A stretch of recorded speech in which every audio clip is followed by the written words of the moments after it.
하나님의 말씀은 열왕기하서 4장 7절입니다. 구약성경 565쪽이에요. 구약성경 565쪽 열왕기하서 4장 8절부터 16절입니다. 함께 봉독하십시다. 하루는 엘리사가 수넴에 이르렀더니 거기에 한 귀한 여인이 그를 간곤하여 음식을 먹게 하였으므로 엘리사가 그곳을 지날 때마다 음식을 먹으러 그리로 들어갔더라. 여인이 그의 남편에게 이르되 항상 우리를 지나가는 이 사람은 하나님의 거룩한 사람인 줄을 내가 아노니 청하건대 우리가 그를 위하여 작은 방을 담 위에 만들고 침상과 책상과 의자와 촛대를 두사이다. 그가 우리에게 이르면 거기에 머물리이다 하였더라. 하루는 엘리사가 거기에 이르러 그 방에 들어가 누웠더니 자기 사환 게하시에게 이르되 이 수넴 여인을 불러오라 하니 곧 여인을 부르매 여인이 그 앞에 선지라. 엘리사가 자기 사환에게 이르되 너는 그에게 이르라. 내가 너를 위하여 무엇을 하랴?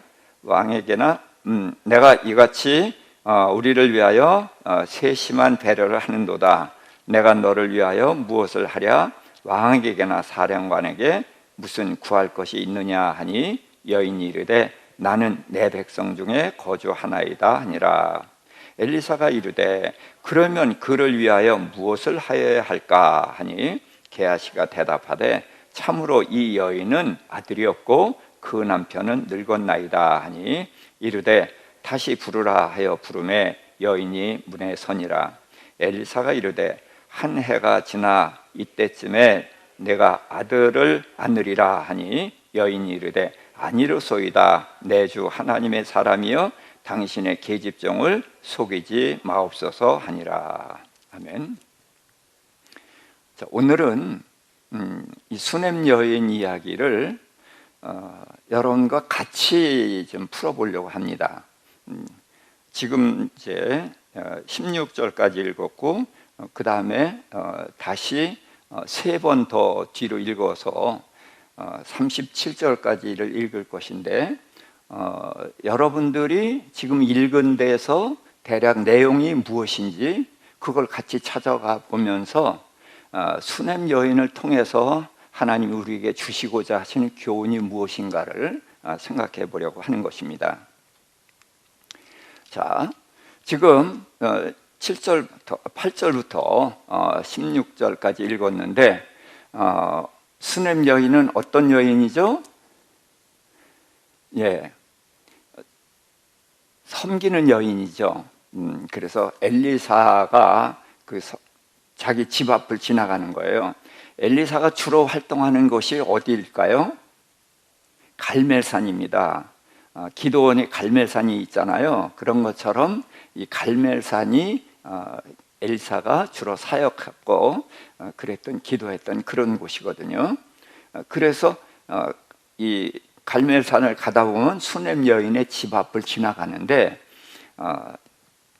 이 여인이 여기서 간권했다 그러는데 그 성경을 보면은 강하게 권했어요. 선지자가 이렇게 우리 집에 와서 식사하세요 그러면은 선뜻 응하지를 않습니다. 웬만하면 폐를 끼치지 않으려고. 그러니까 수넴 여인이 아주 강하게 권고를 했거든요. 이제 성경에 보면은 여인들이 이렇게 강한 모습들이 있어요. 그래서 루디아도 사도 바울 보고 우리 집에 거하라 하니까 쉽게 응하지 않거든요. 그러니까 뭐라고 했냐면 그 권해도 이제 응하지 않으니까 알았습니다. 나 믿지 않는 사람은 여기 있는 거죠. 가세요. 그러는 거예요. 그러니까 갈 수 있어요, 없어요? 네, 그렇게 해서 강권해서 자기 집에 있게 한 것처럼 이 수넴 여인도 그러는 거예요. 왜냐하면 하나님의 사람들은 섬기러 왔지 섬김을 받으러 온 게 아니잖아요. 그러니까 웬만하면 섬김을 받지 않으려고 하는 거예요. 근데 이렇게 강권하니까 그 집에 머물렀습니다. 이제 들어가서 먹고 가는데 이 여인이 남편에게 이 거룩한 하나님의 사람을 위해서 다락방을 하나 짓자 그렇게 얘기를 해요. 자, 이것은 이 여인이 자기 권한 바뀐 거예요.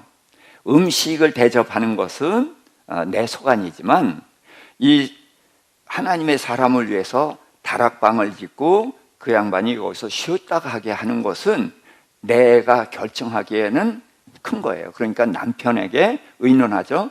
그러니까 이 남편을 예우한 거라든지 이제 이런 것들이 아주 잘 잡혀 있는 여인이죠. 그래서 다락방을 짓 때 제일 먼저 얘기한 게 뭐예요? 침상이에요. 침상과 책상 걸상 촛대를 놔서 거기서 누워서 쉴 수도 있고 성경을 읽을 수도 있게 해놨단 말이죠. 왜 침상이 급했을까요? 엘리사가 그 길을 지나다가 밥을 먹고 이제 차를 주니까 차를 마시고 그러는 동안에 어떻게 했을까요? 껍벅 졸았어요. 자, 그러니까 좀 쉬게 하고 쉬도록 해줘야 되겠다. 이제 그 생각이 들어서, 근데 내 소관이 아니니까 남편에게 이제 의논해서 남편이 승낙을 했죠. 그래서 이제 다락방을 지은 거예요.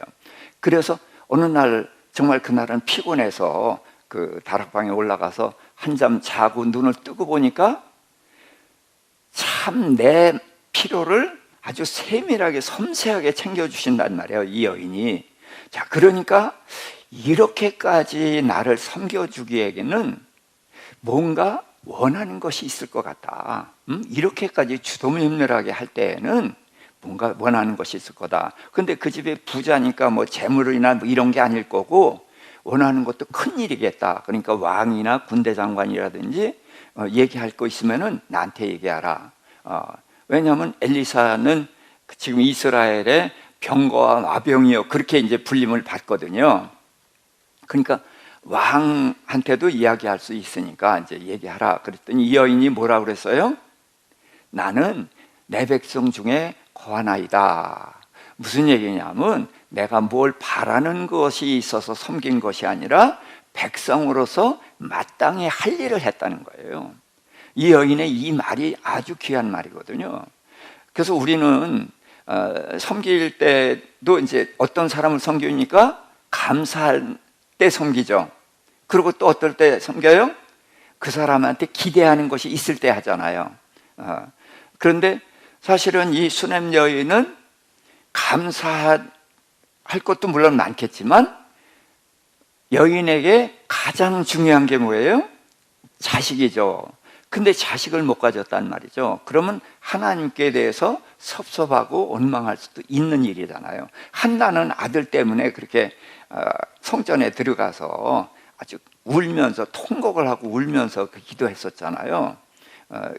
그러니까 이 수냄 여인도 틀림없이 기도를 했을 거란 말이죠. 근데 안 줬으니까 섭섭할 수도 있지만 자기는 백성으로 마땅히 할 일을 한 것뿐이다.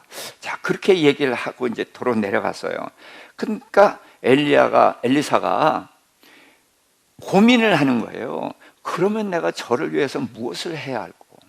이게 뭐예요? 사랑의 빚진 자가 되는 거예요. 이게 사랑의 관계에서는 가장 아름다운 게 빚지는 것입니다. 그래서 사도 바울이 무슨 빚 위에는 지지 말라? 그래서 사랑의 빚 위에는 지지 말라. 그래서 사랑의 빚을 지는 것은 굉장히 아름다운 관계가 되는 거거든요. 그러니까 엘리사가 고민을 하는 거예요. 내가 저 여인을 위해서 뭔가 해주면 좋겠는데 아무것도 필요 없다니까 뭘 해줘야 되지? 그랬더니 게하시가 뭐라 그랬어요? 남편은 늙었고 아이가 없습니다. 그래? 불러라. 그래서 내년 이맘때 아들을 낳을 것이다. 그랬더니 이 여인이 감사합니다. 할렐루야. 그랬죠? 속이지 마세요. 그래서 속이지 마세요. 거짓말 하지 마세요. 왜요? 가능해요? 불가능해요? 불가능하니까. 이미 부부생활 안 하는 사이란 말이죠. 그러고서 그냥 내려갔습니다. 그러니까 여기에서 수냄 여인은 어떤 여인이에요? 저기 써 있는 것처럼 섬기는 여인입니다. 어떤 마음으로 섬겨요?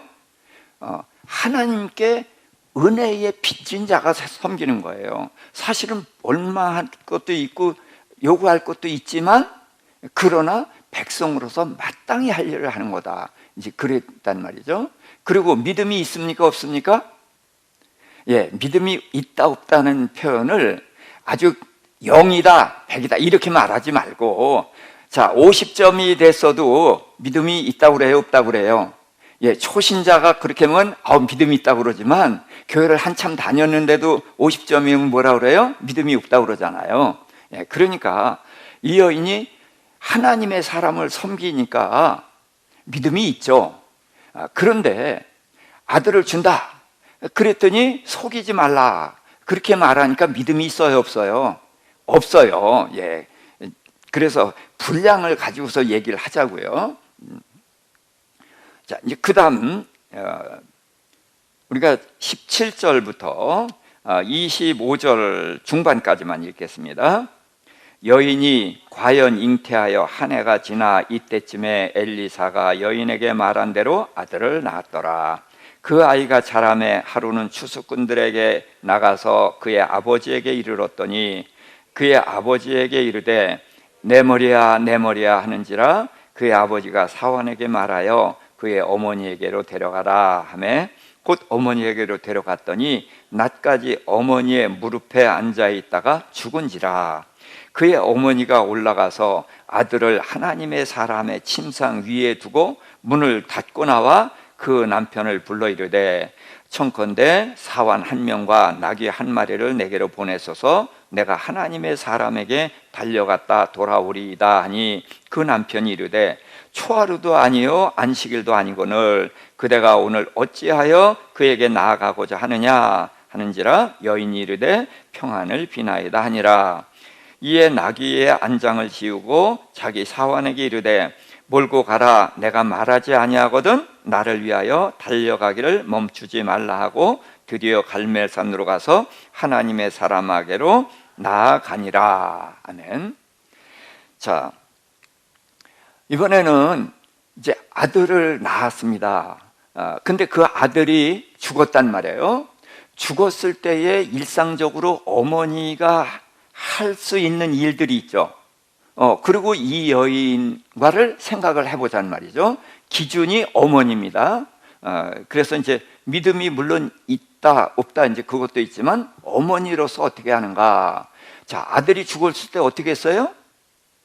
죽은 아들을 엘리사의 침상에 뉘었어요. 자, 그리고서 어떻게 했죠? 제가 여기 안 썼는데, 예, 문을 닫았습니다. 자, 이건 여러분들 입에서 나오길 기대해서 제가 일부러 안 쓴 거예요. 문을 닫고 나왔어요. 자, 그러고서 이제 남편에게 이야기합니다. 내가 엘리사를 가서 찾아뵈야 되겠습니다. 그랬더니 오늘은 초하루도 아니고 안식일도 아닌데 웬일이야? 그럼 무슨 일이에요? 오늘 주일도 아니고 수요일도 아닌데 웬일로 교회 가려고? 그런 거나 똑같은 거예요. 그랬더니 뭐라고 해요? 남편에게? 평안입니다. 그냥 샬롬 그랬어요. 평안입니다 그랬어요. 자, 자식이 죽었는데 평안이에요? 근데 평안이라고 얘기를 해요. 그래서 나귀하고 사환을 딸려줬습니다. 그랬더니 나귀를 타고 사환에게 뭐라고 얘기를 해요? 내가 천천히 가자고 말할 때까지 어떻게 하라? 급히 가라. 그러니까 마음이 평안해요? 아니죠. 근데 왜 남편에게 평안이라고 말하죠? 자, 이런 것을 생각해야 되는 거예요. 왜? 이게 신앙생활이거든요.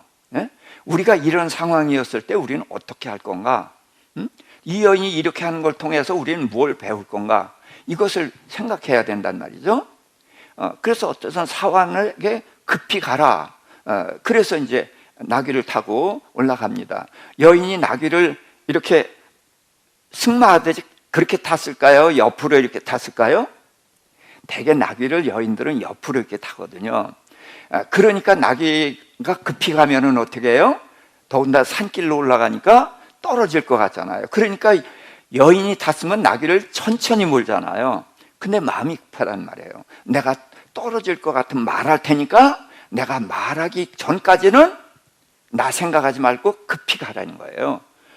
그게 이 여인의 마음이죠. 그런데 왜 남편에게는 평안이라고 했을까? 자, 그 다음 더 보겠습니다. 이제 25절 하반절부터 31절까지입니다. 하나님의 사람이 멀리서 그를 보고 또 자기 사환 게하시에게 이르되 저기 수냄 여인이 있도다. 너는 달려가서 그를 맞아 이르기를 너는 평안하냐? 내 남편이 평안하냐? 아이가 평안하냐? 하라 하였더니 여인이 대답하되 평안하다 하고 산에 이르러 하나님의 사람에게 나아가서 그 발을 아는지라. 게하시가 가까이 와서 그를 물리치고자 하매 하나님의 사람이 이르되 가만두라. 그의 영혼이 괴로워하지만은 여호와께서 내게 숨기시고 이르지 아니하셨도다 하니라. 여인이 이르되 내가 내 주께 아들을 구하더이까? 나를 속이지 말라고 내가 말하지 아니하더이까? 하니 엘리사가 게하시에게 이르되 내 허리를 묶고 내 지팡이를 손에 들고 가라. 사람을 만나거든 인사하지 말며 사람이 내게 인사할지라도 대답하지 말고 내 지팡이를 그 아이의 얼굴 위에 놓으라 하는지라.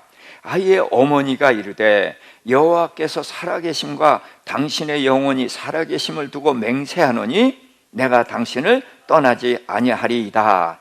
엘리사가 이에 일어나 여인을 따라가니라. 게하시가 그들보다 앞서가서 지팡이를 그 아이의 얼굴에 놓았으나 소리도 없고 듣지도 아니하는지라. 돌아와서 엘리사를 맞아 그에게 말하여 아이가 깨지 아니하였나이다 하니라. 자, 엘리사가 이 여인이 올라오는 걸 보고 물어라 그랬어요. 왜 물어요? 오늘은 주일도 아니고 수일도 아니란 말이에요. 올라올 일이 없는데 올라오니까 평안할 때 오겠어요? 일이 있을 때 오겠어요?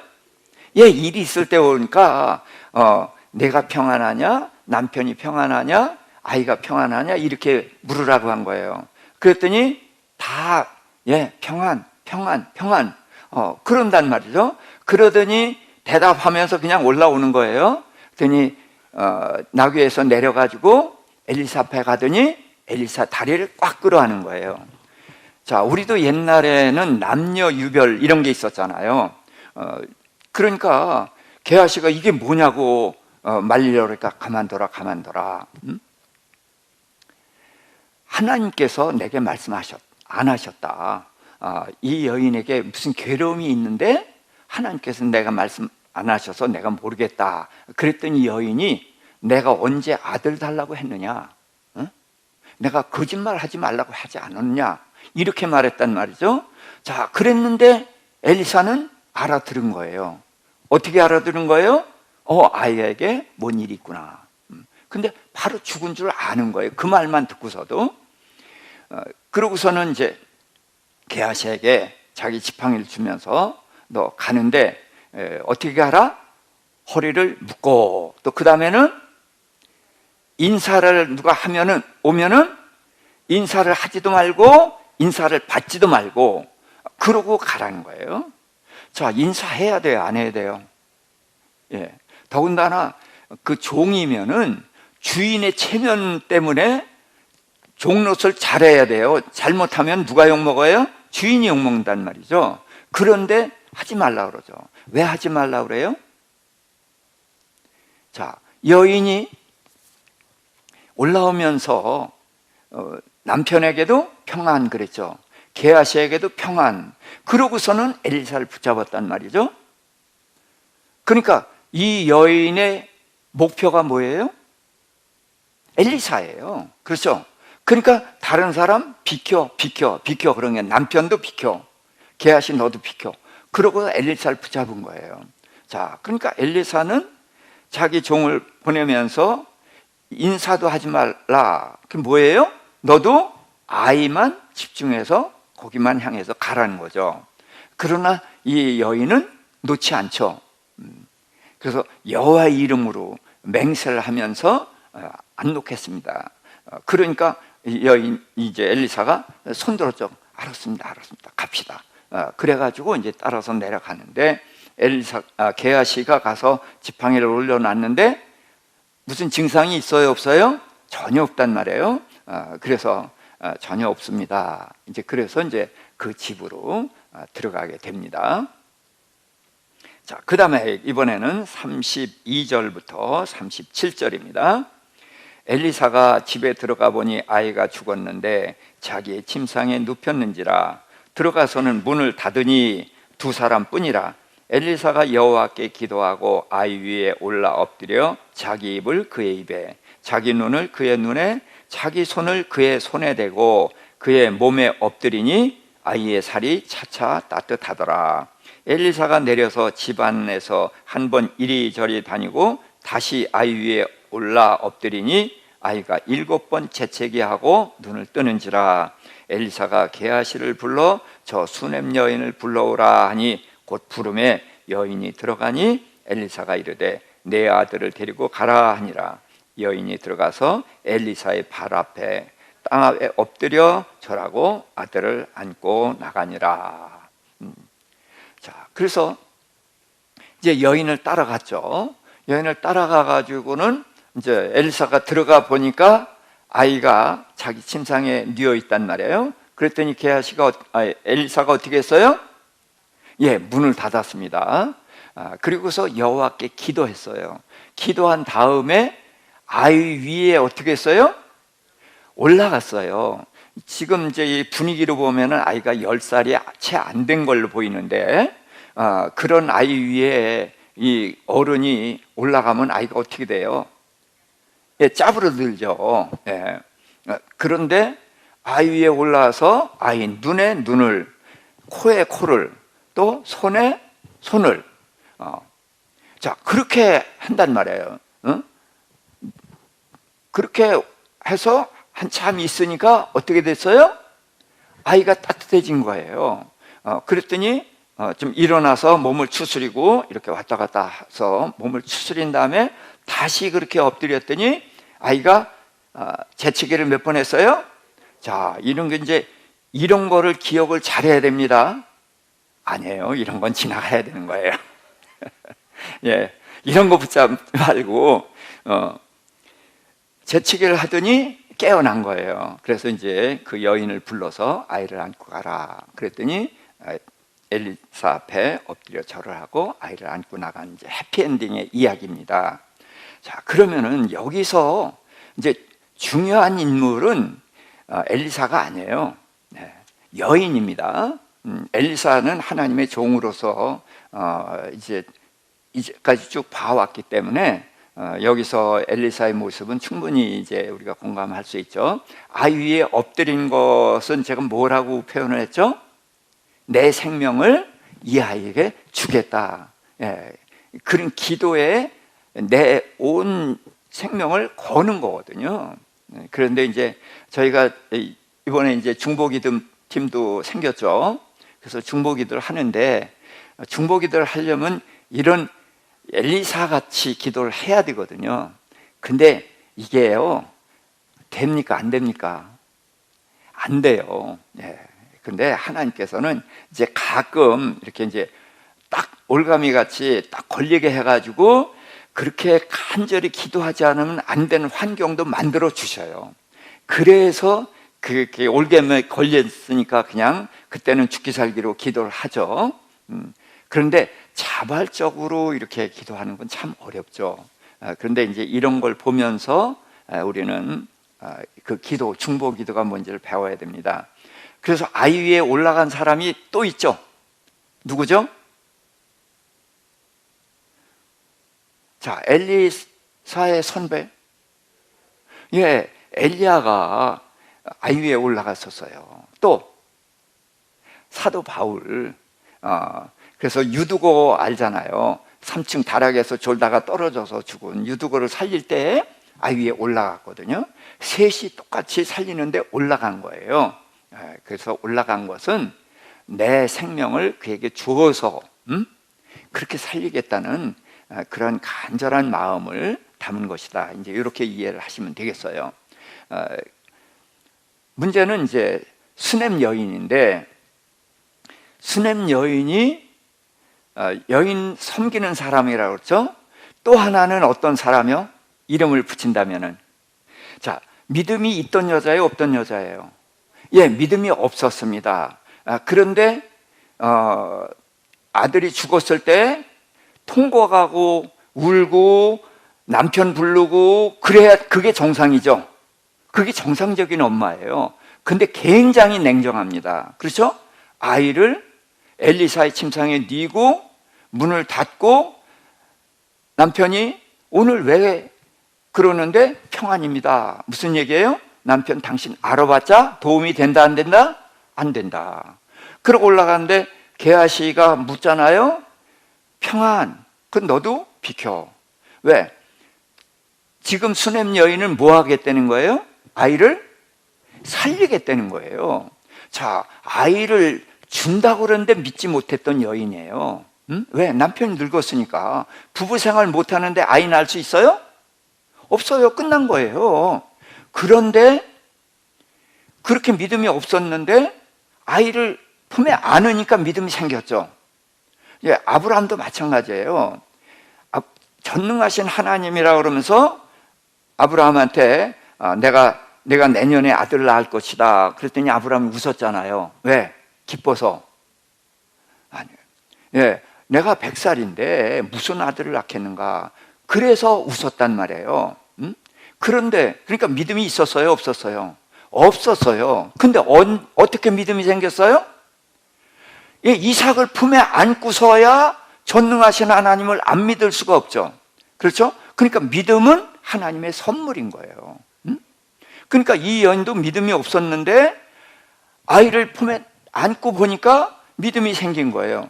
그런데 이 믿음이 어디까지 봤어요? 부활까지 내다본 거예요. 죽은 아이를 살릴 것이라는 믿음까지 본 거니까 이게 이제 대단한 믿음인 거죠. 그래서 히브리서에 죽은 아이를 되돌려받고 한 그 여인이 바로 이 수넴 여인이란 말이죠. 그래서 이 여인은 그래서 남편도 떼어놓고 오로지 엘리사를 붙잡았어요. 그러니까 자, 엘리사가 사환을 보내는데 인사도 하지 말고 가라. 그 왜 그렇게 해요? 이 여인이 누구만 향해서 왔어요? 나만 향해서 왔다. 너는 누구만 향해서 가라? 아이만 향해서 가라. 예, 그거거든요. 그런데 이 여인은 놓지 않습니다. 자, 그러니까 이 여인의 믿음에 대해서는 한번 생각을 해봐야 돼요. 자, 백부장의 믿음이 어떤 믿음이에요? 자기 사환이 이제 중풍병으로 고생을 하니까 예수님께 사람을 보냈단 말이에요. 네, 사환을 좀 고쳐주세요. 그랬더니 예수님이 뭐라고 그랬어요? 내가 가서 고쳐주마. 그랬더니 이 백부장이 오지 마세요. 말씀으로만 하셔도 고쳐줄 줄 믿습니다. 그래서 그 믿음을 칭찬받았단 말이죠. 그러니까 이게 무슨 믿음이에요? 저는 믿음은 두 가지를 본데, 보지 못하고 믿는 믿음, 보고 믿는 믿음. 자, 그러면 이 백부장의 믿음은 어떤 믿음? 예, 보지 못하고 믿는 믿음. 주님이 칭찬하신 믿음은 어떤 믿음? 보지 못하고 믿는 믿음인 거예요. 자, 그러니까 이 여인에게는 그런 믿음이 있어요, 없어요? 없어요. 그렇죠? 그런데 이 백부장하고 어머니하고 차이가 이거예요. 어머니는 이럴 권리가 있어요. 예, 남자는 백부장이라든가 이런 사람들은 왕의 신하라든지 이런 사람은 체면 이런 것을 따져야 돼요. 예절을 갖춰야 돼요. 근데 엄마에게는 예절 따위는 필요 없어요. 뭐가 중요해요? 내 새끼. 내 새끼가 오로지 중요한 거예요. 그러니까 붙잡고 안 놓는 거고, 엘리사도 하나님도 그것을 그대로 받아주시는 것입니다. 이게 어머니의 특권이에요. 자, 그래서 이제 따라갔는데, 문제는 이 여인이 문을 닫았고 또 엘리사도 문을 닫았잖아요. 그런데 문을 닫은 것이 문만 닫은 게 아니에요. 이 여인은 계속 문을 닫았어요. 남편에게 평안, 문을 닫은 거예요. 게하시에게 평안, 문을 닫은 거예요. 게하시 보냈어요? 필요 없어요. 당신 아니면 안 됩니다. 뭐예요? 다 문을 닫는 거예요. 오로지 엘리사가 누구 대리자예요? 하나님 대리자란 말이죠. 그러니까 이 여인은 하나님만 붙잡고 문을 닫은 것이죠. 그래서 이 수넴 여인은 섬김을 하되 섬김이 대가를 바라지 않고 섬긴 섬김, 가장 아름다운 섬김이란 말이죠. 그 섬김이 이제 하나님을 감동시키셨고, 그래서 이제 아들도 얻게 됐는데, 아들을 얻은 후에 믿음이 엄청나게 자란 거예요. 그래서 하나님께서는 그를 하나님이 죽게 하셨죠. 그렇죠? 하나님이 한눈 파는 사이에 죽었어요? 예, 하나님 다 보고 계셔요. 그러니까 그 아이를 누가 죽였어요? 예, 하나님이 죽이신 거예요. 예, 그렇게 말해도 전혀 문제가 없어요. 그렇죠? 그런데 이 여인은 그만한 믿음이 생긴 거예요. 그래서 문을 닫는 것입니다. 남편에게도 문을 닫아요. 게하시에게도 문을 닫아요. 근데 이렇게 하는 것이 이게 쉽지 않습니다. 제가 이 수넴 여인에 대한 설교를 이 교회에 와서도 한 2번 정도 더 했어요. 얼마 전에도 했었고. 그런데 이 여인이 평안한 것을 문을 닫았다라고는 제가 말씀을 못 드렸어요. 그런데 이번에 이것을 전하려고 보니까 이 수넴 여인은 2가지를 우리한테 가르쳐 주는구나. 하나는 섬김이 무엇인지를 가르쳐 주고, 문 닫는 게 뭔지를 가르쳐 줬어요. 그래서 문을 닫을 줄 알아야 돼요. 그런데 우리는요, 자꾸 보이거든요. 사람이 보이고 환경이 보이고, 그러니까 문을 닫기가 참 어려워요. 근데 이 수넴 여인은 단호하게 문을 닫습니다. 아이가 죽었는데 애미예요.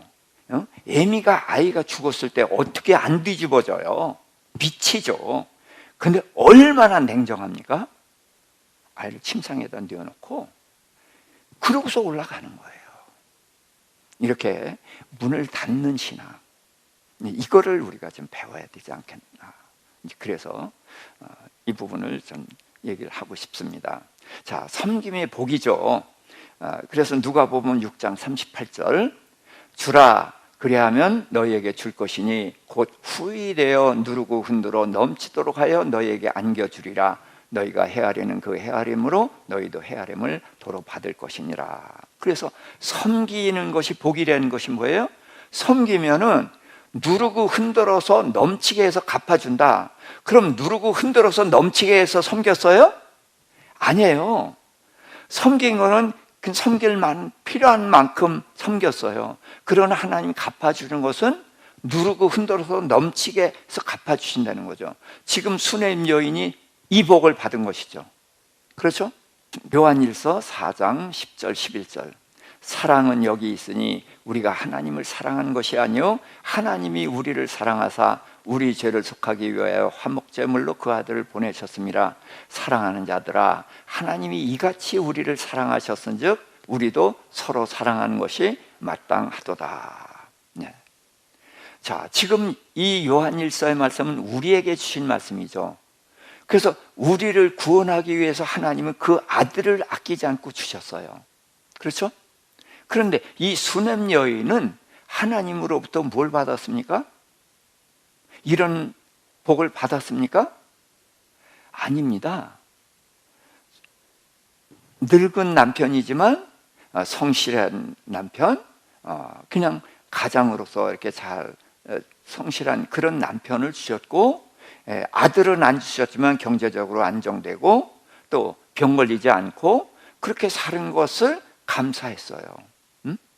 그래서 거기서 하나님의 사랑을 느꼈고, 그는 그 사랑을 하나님께 갚을 수가 없으니까 하나님의 사람 엘리사를 섬기는 것으로 갚았단 말이죠.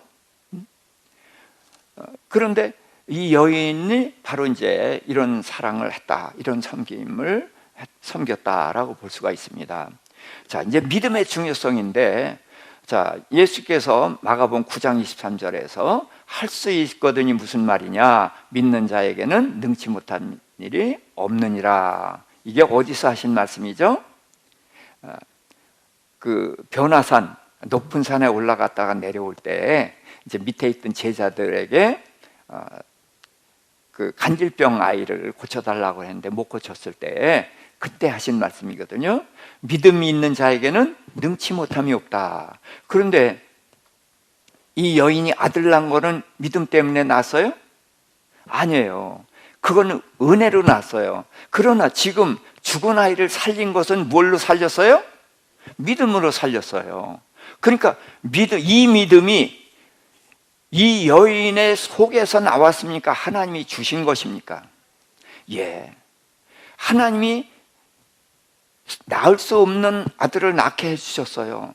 그랬는데 그게 하나님이 주신 믿음이거든요.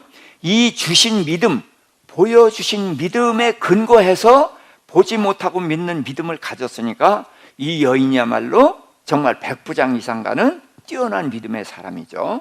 예.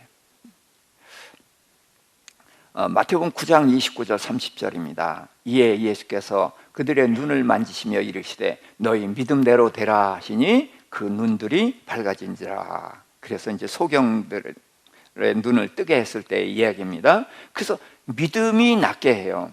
그런데 이 여인은 믿음이 없을 때 아들을 받았고 또 믿음으로 죽은 아이를 살렸죠.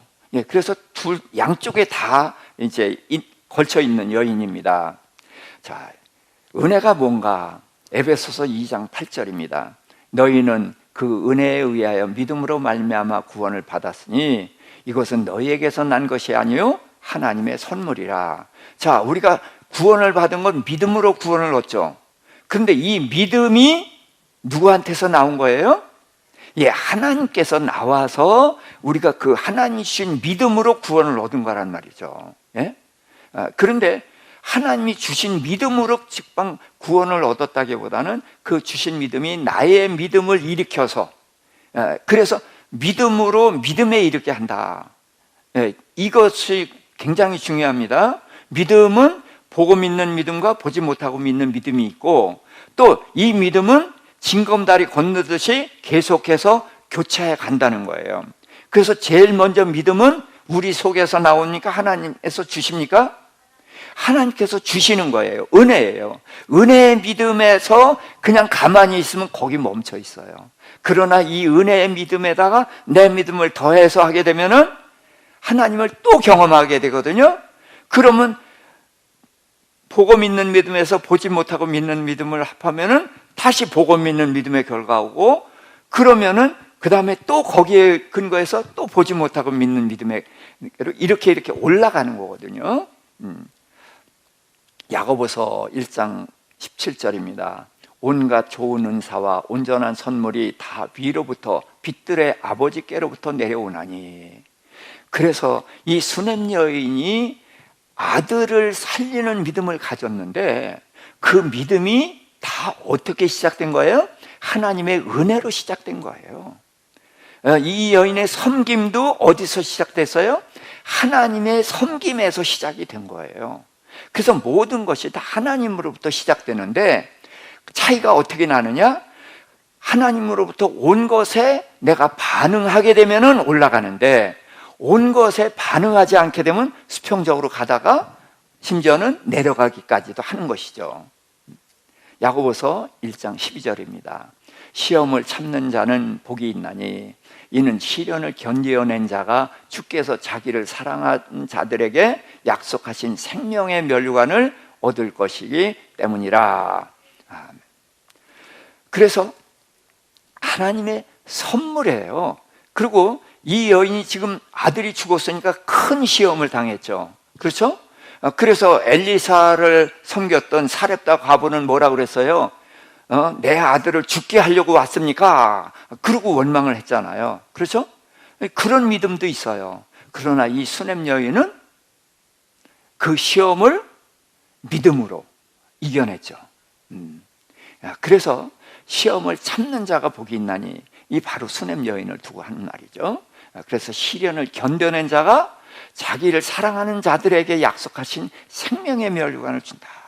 그래서 이 여인은 죽은 자식을 되돌려받는 은혜를 입었고, 그러니까 이 여인은 부활의 신앙을 반드시 가졌다고 볼 수밖에 없잖아요.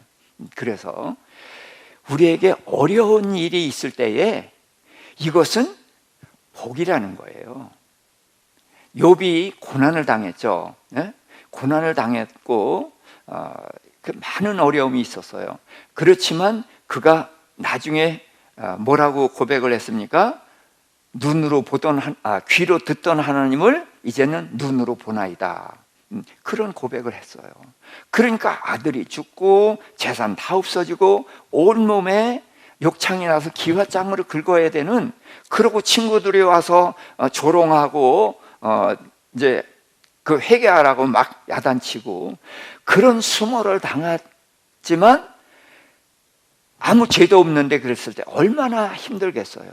그러나 그 결과가 뭐예요? 귀로 듣던 하나님을 눈으로 보는, 그러니까 백문이 불여일견이다. 그러니까 100배의 복을 받은 것이거든요.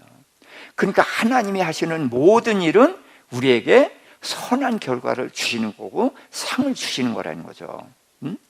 그래서 이번 수냄 여인을 통해서도 우리가 이런 것을 깨달았으면 좋겠습니다. 그래서 제일 중요한 것은 뭐냐? 여기서 문을 닫는 것이라는 거죠. 마태복음 6장 6절이죠. 너는 기도할 때에 내 골방에 들어가 문을 닫고 은밀한 중에 계신 내 아버지께 기도하라. 은밀한 중에 보시는 내 아버지께서 갚으시리라. 그래서 이 수냄 여인을 통해서 섬김, 그것을 배울 수 있기를 바라고, 또 문을 닫는 거. 사람을 찾게 되고 그렇게 됩니다. 그러나 문을 닫고 하나님만을 찾을 때 가장 확실한 응답을 받을 수가 있습니다. 그래서 오늘 이 수냄 여인을 통해서 두 가지, 원래 이제 뒤에 보면 흉년이 들고 수냄 여인 보고 7년 동안 다른 데 가서 있어라. 그래서 7년 후에 돌아오잖아요. 돌아올 때에 게하시하고 왕하고 둘이 앉아서 얘기하다가 이 수냄 여인 아들 낳고 또 죽은 아들 살린 그 얘기를 하고 있었어요. 그때 이 여인이 돌아오거든요. 돌아오니까 게하시가 지금 얘기한 아들이 저 아이고요, 지금 얘기한 그 엄마가 저 여자예요. 그러니까 왕이 얼마나 신기해요. 그래서 불러서 물어보니까 게하시가 말한 거랑 똑같잖아요. 그러니까 이 여인을 위해서 왕이 7년 동안 했던 걸 다 뒤를 봐줘라. 그래서 왕이 도와준단 말이죠. 근데 왕이 도와주는 것도 이게 말씀대로 된 거예요. 엘리사가 여인 보고 뭐라고 그랬어요? 내가 당신을 위해서 뭘 해주랴? 왕에게나 장관에게나 뭐 구할 것이 있느냐라고 물었잖아요. 근데 필요 없다고 했거든요. 근데 나중에 이 여인이 지금 어디로 왔어요? 임금을 찾아온 거예요. 근데 찾아왔는데 이 여인 이야기를 하게 해서 임금이 자발적으로 도와주잖아요. 이 여인이 말도 하기 전에 다 하나님이 일을 하신다는 거예요. 그래서 우리가 문을 닫으면은 하나님이 끝까지 이렇게 책임을 져주신다. 그래서 문을 닫고 또 그렇게 섬기는 이런 수냄 여인의 발자취를 우리 따라갈 수 있기를 주님의 이름으로 축복합니다.